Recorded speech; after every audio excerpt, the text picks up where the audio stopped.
पंजाब में स्थित सिख धर्म के 3 तख्त साहिबान वाले शहरों को पावन शहरों का दर्जा देना पंजाब सरकार के लिए बड़े सौभाग्य की बात है। ये शहर है श्री अमृतसर साहिब, श्री आनंदपुर साहिब और तलवंडी साबो। ਇਹ ਤਿੰਨੋਂ ਤਖਤਾਂ ਦੇ ਸ਼ਹਿਰਾਂ ਨੂੰ ਪੰਜਾਬ ਦੇ ਅਧਿਕਾਰਤ ਪਵਿੱਤਰ ਸ਼ਹਿਰ ਵਜੋਂ ਐਲਾਨ ਕਰਨ ਦਾ ਫੈਸਲਾ ਕਰਦਾ ਹੈ। क्या प्रधानमंत्री नरेंद्र मोदी और भारतीय जनता पार्टी ने अपने नेता के साथ धोखा किया है? क्या अपने पार्टी में रहने वाले लोगों के साथ धोखा किया है? दरअसल दोस्तों, जो आरोप लगा है वो धोखेबाजी का आरोप भारतीय जनता पार्टी पर लगाया गया है, और वो भी खुद भारतीय जनता पार्टी की एक नेता के जरिए लगाया गया है। जो वादा उनसे किया गया था वो वादा पूरा नहीं किया जा रहा है।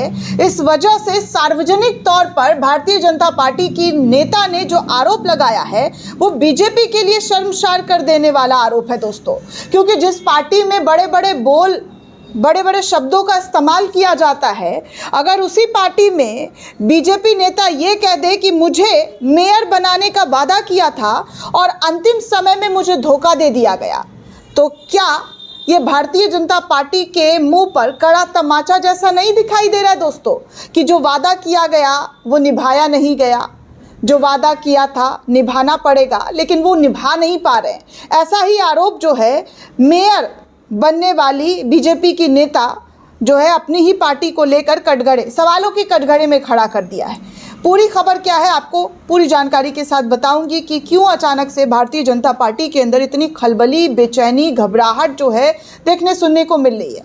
कई राज्यों में आजकल भारतीय जनता पार्टी में सिर्फ फुटबॉल की खबर लगातार सामने आती रही है दोस्तों, लेकिन उन खबरों पर ध्यान लोगों का ना जाए इसके लिए गोदी मीडिया में ऐसी खबरों को चलाया ही नहीं जाता है, बताया ही नहीं जाता है कि देखिए भारतीय जनता पार्टी में किस तरीके के हालात हैं। कैसे कोई अपने नेता जो है उत्तराखंड में ही देख लीजिए, मैंने आपको कल ही खबर बताई थी कि उत्तराखंड के अंदर जो है बड़ी तादाद में भाजपा के लोग अपने नेताओं के खिलाफ बगावत पर उतर आए हैं, क्या क्या शब्दों का इस्तेमाल कर रहे हैं। और अब ऐसे में केरला से खबर आ रही है, वो केरला जहाँ पर भारतीय जनता पार्टी जीतने का सपना हमेशा से देखती रही है लेकिन जीत नहीं पाई है। अभी बीते दिनों जो है चुनाव हुआ था, एक सीट जीतने के बाद प्रधानमंत्री कितना खुश हुए थे, कितना ज़्यादा खुश हो रहे थे। अब वहीं केरला में बीजेपी की राज्य उपाध्यक्ष और श्रीलेखा ने सोमवार को कहा कि चुनाव से पहले नेतृत्व द्वारा मेयर बनाने का उनको आश्वासन दिया गया था। भारतीय जनता पार्टी के जरिए उनको कहा गया था कि उनको मेयर बनाया जाएगा, लेकिन आखिरी वक्त में उन्हें धोखा मिला है और फैसला बदल दिया गया है। श्रीलेखा त्रिअनंतपुरम नगर निगम की काउंसलर है और पिछले साल अक्टूबर में बीजेपी में शामिल हुई थी। दिसंबर में हुए स्थानीय निकाय चुनावों में बीजेपी ने त्रिअनंतपुरम में ऐतिहासिक जीत हासिल की थी। जैसा कि मैंने आपको कहा कि एक सीट जीतने पर मोदी जी कितना खुश हुए थे, बहुत खुश हो रहे थे, बहुत ज़्यादा खुश, और अपने सोशल मीडिया एक्स पर भी पोस्ट करते हुए लिखा था कि ऐतिहासिक जीत मुबारक हो। जिसके बाद पार्टी के राज्य सचिव वीवी राजेश को केरल की राजधानी में पहली बार मेयर बनाया गया। राजेश 2020 से पार्षद हैं। श्रीलेखा ने कहा कि मैं चुनाव लड़ने के लिए अनिच्छुक थी, लेकिन मेयर बनाने के लिए मुझे आश्वासन दिया गया और बाद में मैंने सहमति भी दी थी। मुझे लगा कि मैंने निगम में पार्टी का चेहरा हूँ, मैं बीजेपी की राज्य उपाध्यक्ष हूँ और सभी उम्मीदवारों के लिए काम करना जो है करती आई हूँ, करना पड़ता है। मुझे 10 उम्मीदवारों की जीत सुनिश्चित करने की जिम्मेदारी दी गई थी। इस तरीके की बातें जो इनके ज़रिए कही गई। उन्होंने आगे ये भी कहा कि पार्टी नेतृत्व ने मुझे चुनावों में पार्टी का चेहरा तक बताया था और टीवी चैनलों के सामने इसी रूप में पेश किया गया, लेकिन आखिर क्षण में किसी कारण से चीज़ें बदल दी गई। श्रीलेखा ने अनुमान लगाया कि पार्टी का केंद्रीय नेतृत्व शायद ये मानता है कि राजेश मेयर के रूप में बेहतर प्रदर्शन कर सकते हैं। उन्होंने आगे ये भी कहा कि मैं नेतृत्व के फैसले को स्वीकार करती हूँ और इस पर बहस नहीं करूँगी। मैं विरोध में पार्टी भी छोड़कर नहीं जा सकती हूँ। मेरे लिए वोट देने वाले लोग हैं, इसलिए मैं 5 साल तक पार्षद के रूप में जारी रहूँगी। मैं विधानसभा चुनाव नहीं लड़ूंगी। केरल में विधानसभा चुनाव इस साल के बाद में होने वाला है दोस्तों। उनके बयान से विवाद उत्पन्न होने के बाद श्रीलेखा ने फेसबुक पोस्ट में स्पष्ट किया है कि उन्हें कोई असंतोष नहीं है। उन्होंने लिखा कि मुझे पार्टी कार्यकर्ता होने पर गर्व है, मुझे कोई नाराज़गी नहीं है। पहले तो उन्होंने विरोध किया, लेकिन अब वो फिर से फेसबुक पोस्ट पर लिख रही हैं कि मुझे कोई नाराज़गी नहीं है। महान पार्टी बीजेपी में काम करने पर वो गर्व महसूस कर रही हैं। मैं एक गर्वित वार्ड काउंसलर और समर्पित जनसेवक के रूप में खुद को देख रही हूँ। ये घटना दोस्तों आपको बता दूं कि बीजेपी की तिरुवनंतपुरम नगर निगम में पहली बार सत्ता में आने के बाद जो है सामने देखने को मिली है, जहां पार्टी ने ऐतिहासिक सफलता हासिल की, लेकिन बीजेपी में अब महत्वाकांक्षाओं का दौर आ चुका है। विधानसभा चुनाव में इसके जोर पकड़ने की उम्मीद भी जाहिर की जा रही है। राज्य में चुनाव इसी साल होने वाला है और इसी साल चुनाव को मद्देनज़र रखते हुए जो खींचातानी, जो मनमुटाव, वो साफ तौर पर आप देख सकते हैं कि मुझे कहा था कि मेयर बनाया जाएगा, वादा किया था, लेकिन अंतिम समय में धोखा मिला है। अब इस धोखे को हालांकि अब ये नेत्री जो हैं भाजपा की एक्सेप्ट करते हुए नज़र आ रही हैं और कह रही हैं कि चलिए ठीक है, उन्हें कोई दिक्कत, कोई परेशानी नहीं है। लेकिन अब सवाल ये है दोस्तों कि कब तक मन मसोस के ऐसे नेता जो हैं काम करते हुए नज़र आएंगे, क्योंकि अभी तो दर्द छलका है।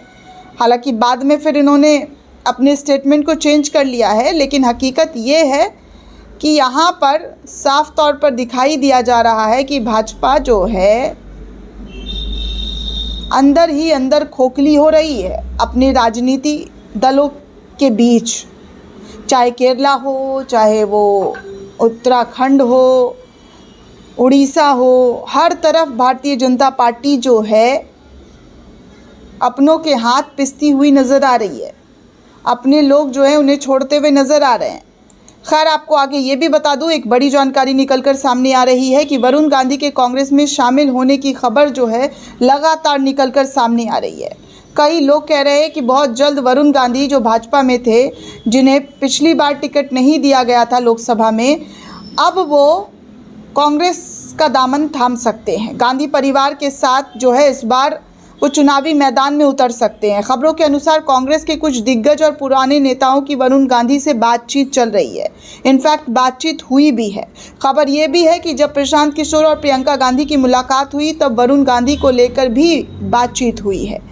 अगर इन सभी खबरों में सच्चाई है तो वरुण गांधी या मेनका गांधी में से किसी ने इस खबर का खंडन अब तक किया नहीं है। ये भी कहा जा रहा है कि अगर इन तमाम चीज़ों में कुछ भी सत्यता है तो वरुण गांधी और मेनका गांधी के ज़रिए इस तरीके की बातों का खंडन नहीं किया गया है। अब पता नहीं अंदर खाने क्या चल रहा है, लेकिन खबर ये है कि वरुण गांधी जो है कांग्रेस में शामिल हो सकते हैं, कांग्रेस पार्टी को ज्वाइन कर सकते हैं। तो ये कांग्रेस के लिए एक मजबूती भरा पल जो है वो देखने सुनने को मिलने वाला है कि कांग्रेस जो है, जो बहुत सालों से चुनाव हार रही है, हालांकि लोकसभा में थोड़ा अच्छा प्रदर्शन किया है, लेकिन अब जो खबर आ रही है, अगर वरुण गांधी चले जाते हैं तो ये बीजेपी के लिए करारा झटका के तौर पर देखा जा सकता है। वैसे आपको एक और जानकारी दे दूं कि उत्तराखंड पुलिस को सत्ता के इशारों पर काम ना करते हुए जनता के हित में काम करना चाहिए और उत्तराखंड की बेटी अंकिता को न्याय दिलाने की दिशा में कार्रवाई करनी चाहिए। गणेश घोडियाल जो है उनका बयान निकलकर सामने आया है। वो कह रहे हैं कि इस तरीके से जो है, जो पूरा देश का इस वक्त गुस्सा फूट रहा है भारतीय जनता पार्टी पर, उनको सच्चाई के साथ काम करना चाहिए और जी हाँ, और जो है देश की बेटी जो अंकिता है उनको न्याय दिलाना चाहिए। जैसा कि मैं कह रही हूँ कि बेटियों को इंसाफ दिलाने में भारतीय जनता पार्टी बहुत पीछे नज़र आती है, लेकिन इन तमाम चीज़ों को भारतीय जनता पार्टी को देखना चाहिए कि उनके खिलाफ बड़ी तादाद में, बड़े लेवल पर विरोध दर्ज किया जा रहा है। दोस्तों, इस पूरे रिपोर्ट को लेकर आप क्या सोचते हैं, आपकी क्या प्रतिक्रिया, हमें कमेंट करके ज़रूर बताइएगा। साथ ही साथ चैनल को ज़्यादा से ज़्यादा लाइक, शेयर और सब्सक्राइब करना बिल्कुल भी ना भूलें। शुक्रिया दोस्तों।